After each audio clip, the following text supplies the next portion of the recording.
Shalom Bapak Ibu Saudara, senang sekali jumpa lagi dengan saya Beni Siowerjaya. Mari kita membuka Alkitab kita dari 2 Timotius 2 ayat 3 dan 4. 2 Timotius 2 ayat 3 dan 4 berkata demikian. Ikutlah menderita sebagai seorang prajurit yang baik bagi Kristus Yesus. Seorang prajurit yang sedang berjuang tidak memusingkan dirinya dengan soal-soal penghidupannya, supaya dengan demikian ia berkenan kepada komandannya. Bapak Ibu Saudara, prajurit yang dimaksud Paulus itu tentu prajurit yang sedang berperang, karena konteksnya zaman itu Kekaisaran Roma terus memperbesar daerah jajahannya, dan Paulus ketika dia menulis surat ini, dia ada di penjara di kota Roma.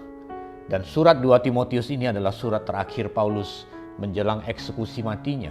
Jadi Paulus tentu ditangkap, dimasukkan ke dalam penjara oleh para prajurit. Tentu Paulus melihat begitu setianya prajurit, begitu taatnya prajurit kepada komandannya. Maka Paulus berkata kepada Timotius, kirim surat kepada Timotius di kota Efesus. Dia berkata, kalau kamu mau jadi prajurit, jadilah prajurit yang baik bagi Kristus Yesus. Bagaimana itu? Prajurit yang tidak memusingkan penghidupannya. Ikutlah menderita kalau mau jadi prajurit yang baik bagi Kristus Yesus. Nah, Bapak Ibu Saudara, surat ini ditulis kepada Timotius dalam rangka Timotius menghadapi dua hal besar di kota Efesus. Yang pertama adalah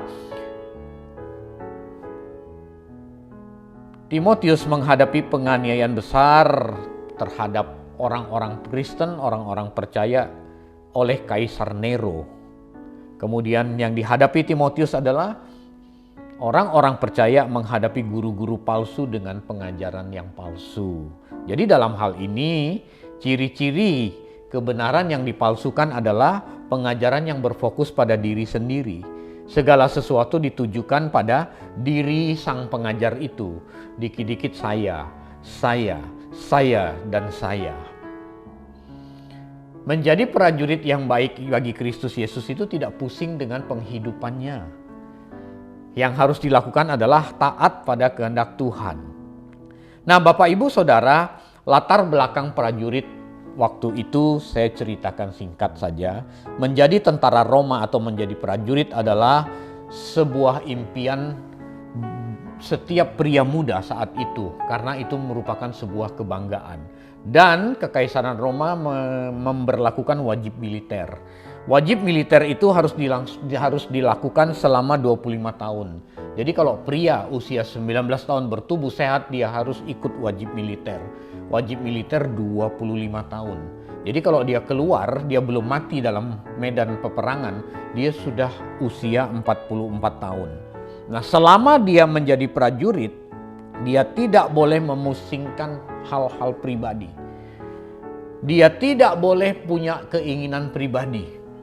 Dia harus hanya taat pada kehendak sang komandan, tunggu perintah komandan. Kalaupun prajurit mati di medan laga, itu artinya prajurit tidak punya kesempatan untuk memenuhi keinginan-keinginan pribadinya, hasrat-hasrat pribadinya, selain dia hanya menyenangkan hati komandannya dengan cara taat pada perintah komandannya. Bapak Ibu Saudara, secara umum kalau orang sehat dia berhak menikmati kesehatan tubuhnya.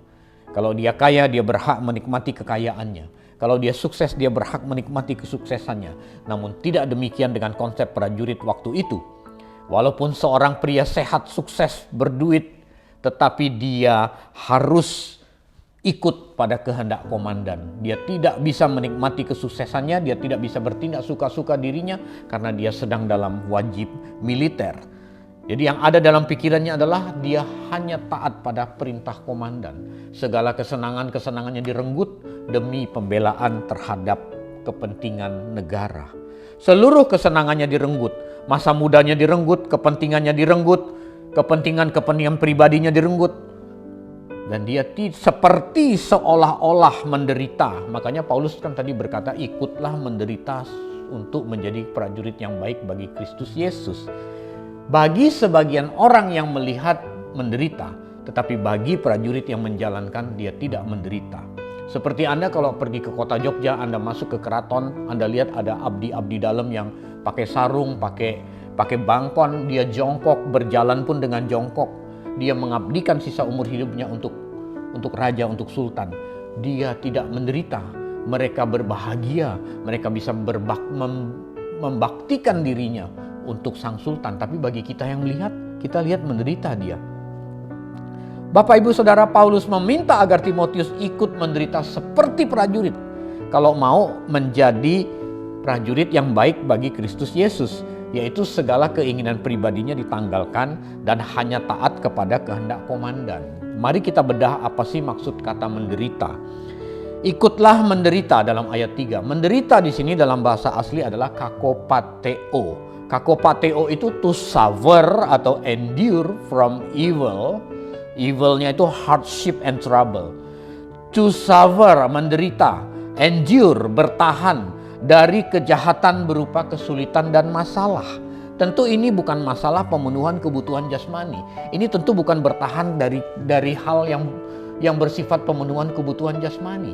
Ini tentu bukan bertahan dari kesulitan, belum punya rumah, belum punya mobil, belum punya jodoh, bisnis sepi. Tentu bukan penderitaan itu. Masalah apa yang dihadapi? Masalah dalam bahasa Yunani adalah pateo, dari kata patos. Artinya apa? Masalah itu gairah, hasrat, nafsu yang berlebihan terhadap pemenuhan kebutuhan duniawi. Keinginan duniawi yang berlebihan. Jadi menderita adalah, ikutlah menderita, itu bukan sekedar ajakan yang bisa diabaikan. Kalau kita menjadi Kristen, kita harus menjadi seolah-olah seperti prajurit mengambil bagian dalam penderitaan, baru berkenan di hadapan Kristus. Menderitanya apa sih? Kita berusaha meminimalisir dan berusaha mereduksi, berusaha menghilangkan hasrat-hasrat duniawi kita yang berlebihan demi taat pada perintah komandan. Kita menghadapi masalah dalam hidup ini. Masalahnya apa? Masalahnya adalah trouble and hardship, kesulitan dan masalah berupa hasrat, gairah, nafsu duniawi yang berlebihan. Jadi penderitaan ini bukanlah penderitaan yang diakibatkan dari seseorang berbuat dosa. Dipenjara karena mencuri, hamil karena seks bebas di luar nikah, hamil di luar nikah karena hak seks bebas, dipecat dari perusahaan karena tidak jujur. Bukan soal penderitaan itu. Tapi penderitaan yang dimaksud Paulus adalah ikutlah menderita seperti prajurit untuk menjadi prajurit yang baik bagi Kristus Yesus. Maksudnya adalah minimalisir, tekan, hilangkan hasrat, gairah duniawimu yang berlebihan. Lalu kenakanlah ketaatan kepada sang komandan. Itu yang dimaksud menderita, Bapak Ibu Saudara. Menderita dari kacamata anak dunia, tapi tidak menderita ditinjau dari kacamata kita yang melakukannya. Tuhan, aku mau taat pada kehendak-Mu walaupun di depan mata ada kesempatan untuk korupsi, walaupun di depan mata ada kesempatan untuk menyelewengkan uang, tetapi aku mau tidak melakukannya karena aku tahu ketaatan kepada Engkau. Aku mau berkenan seperti prajurit. Nah, itu loh Bapak Ibu Saudara. Mungkin bagi teman-teman Anda di kantor yang lingkungannya sudah rusak, yang korupsi semua, teman-teman berkata, kasihan deh lu kagak korupsi, orang-orang lain semua korupsi. Kasihan deh lu datang tepat waktu, bos lagi keluar negeri seminggu, yang lain semua pada terlambat. Tapi menurut Anda yang melakukannya, Anda sedang berbakti dan taat kepada Tuhan. Bagi kita, kita tidak menderita. Tetapi dari kacamata orang dunia, orang akan berkata, kasihan tuh orang menderita banget gitu. Bapak Ibu Saudara, mungkin kita dilihat menderita oleh orang lain, tetapi kita yang menjalankan, kita tahu kepada siapa kita berbakti. Menjadi prajurit Kristus, kalau belum sampai tingkat menderita di mata orang dunia. Penderitanya apa sih? Melawan gairah, hasrat, nafsu duniawi yang berlebihan. Sebenarnya belum dapat disebut sebagai prajurit yang baik bagi Kristus. Mungkin baik, namun hanya bagi atau menurut dirinya sendiri. Dia kalau belum sampai tingkat menderita itu belum menjadi prajurit yang baik bagi Kristus Yesus. Itu masalah Bapak Ibu Saudara. Oh, jadi aktivis gereja itu keren. Ambil bagian dalam pelayanan pekerjaan Tuhan itu keren. Jadi pendeta itu keren.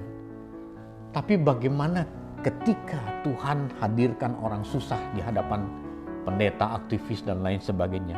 Maukah taat kepada kehendak Tuhan atau melewatkannya dengan begitu saja? Bapak, Ibu, Saudara, orang-orang demikian menjadi prajurit juga sih, tapi belum dapat disebut sebagai prajurit yang baik bagi Kristus Yesus. Berikut ada 3 ciri prajurit yang baik bagi Kristus Yesus. Yang pertama adalah taat, yang kedua setia, yang ketiga berkenan. Taat. Jadi prajurit adalah pilihan.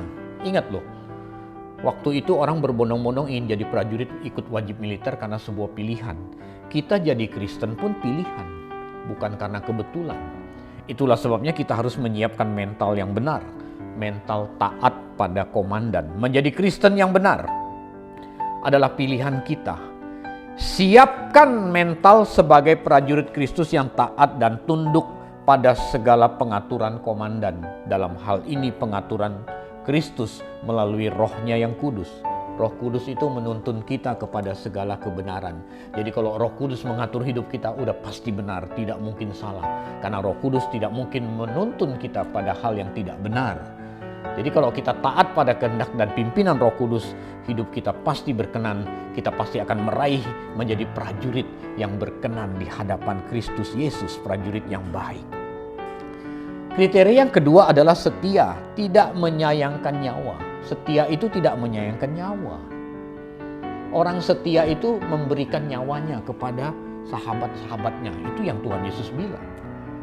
Nah, kalau dulu konteks prajurit itu setia tidak menyayangkan nyawa karena setiap hari perang. Sekarang kita hadapi apa? Nyawa dalam bahasa Yunani itu psuke. Psuke itu jiwa. Di dalam jiwa ada pikiran, perasaan, dan kehendak. Kalau kita tidak menyayangkan pikiran, perasaan, dan kehendak kita yang tidak sesuai dengan kehendak Allah, lalu kita mengenakan kehendak Allah, itu setia namanya.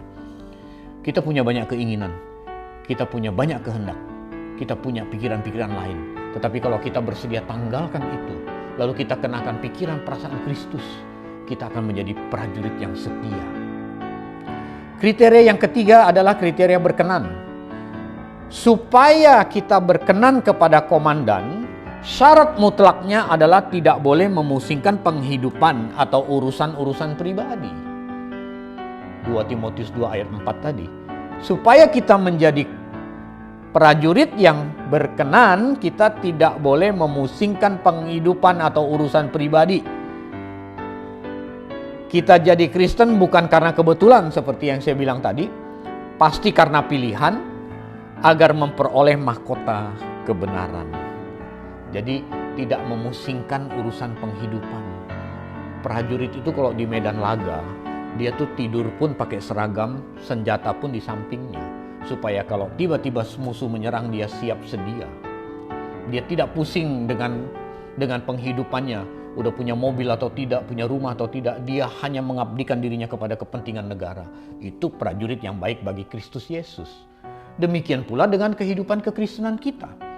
Kalau kita sudah komit meresponi karya keselamatan Tuhan Yesus, hidup kita hanya satu-satunya kesempatan kita pakai untuk mengabdi kepada komandan kita.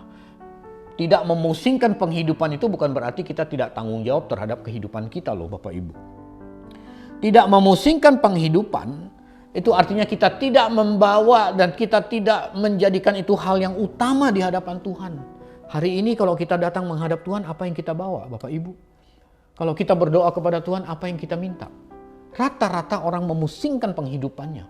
Belum punya jodoh lah, restorannya sepi lah, pekerjaannya sepi lah, pengangguran lah. Belum punya mobil lah, belum punya rumah lah.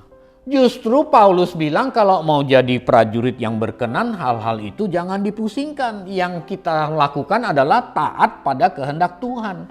Kalau kita taat, Tuhan tidak mungkin membiarkan kita melarat. Prajurit-prajurit di medan laga itu penghidupannya udah disuplai sama komandannya, sudah dipenuhi sama komandannya. Yang harus dilakukan adalah taat dan setia. Nah, kalau kita mau jadi prajurit yang berkenan di hadapan Tuhan, kita nggak usah pusing dengan hal-hal penghidupan itu. Pasti Tuhan cukupkan, pasti Tuhan penuhi. Yang kita harus lakukan adalah apa? Taat pada perintah komandan. Bapak, Ibu, Saudara, saya mengajak kita melihat ke dalam diri kita masing-masing. Apakah selama ini kita menjadi Kristen, kita sudah menjadi prajurit yang berkenan atau belum? Bapak, Ibu, Saudara, kalau kita datang melulu berdoa minta pusing soal penghidupan kita, kapan kita mau taat? Kalau kita tidak kunjung taat, kalau kita tidak kunjung setia, kita tidak kunjung berkenan, kapan kita bisa menjadi prajurit yang baik bagi Kristus Yesus? Ingat, hidup kita dilimit oleh waktu. Berapa umur kita sekarang? Berapa lama lagi kita bisa hidup?